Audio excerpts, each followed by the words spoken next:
ఒకరోజు ఒక యువకుడు బుద్ధుడి దగ్గరికి వచ్చి ఇలా అడిగాడు, స్వామి, మన భవిష్యత్తు ముందే నిర్ణయించబడుతుందా అని. బుద్ధుడు దానికి చిరునవ్వుతో, ఈ ప్రశ్నకు సమాధానం ఈ ఒక చిన్న కథ ద్వారా చెబుతాను అన్నాడు. ఆయన ఇద్దరు అన్నదమ్ముల కథను చెప్పాడు. ఒక అన్న మద్యం తాగుతూ పనికిరాని జీవితం గడిపేవాడు. మరో అన్న కష్టపడి విజయవంతమైన మనిషిగా మారాడు. మొదటి అన్నని ప్రజలు అడిగితే, నేను నాన్నలా తయారయ్యాను, అందుకే నా జీవితం ఇలా మారింది అన్నాడు. కానీ రెండో అన్న ఇలా చెప్పాడు, నాన్నను చూసి నేను ఎలా ఉండకూడదో నేర్చుకున్నాను, అందుకే నేను కష్టపడి నా జీవితాన్ని మార్చుకున్నాను అన్నాడు.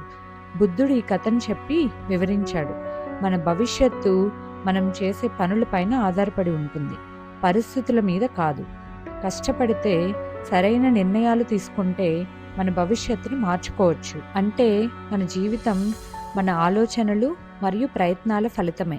కాబట్టి మనం సరైన విధంగా ఆలోచించి కష్టపడితే మనం కోరుకున్నట్లు జీవించగలం.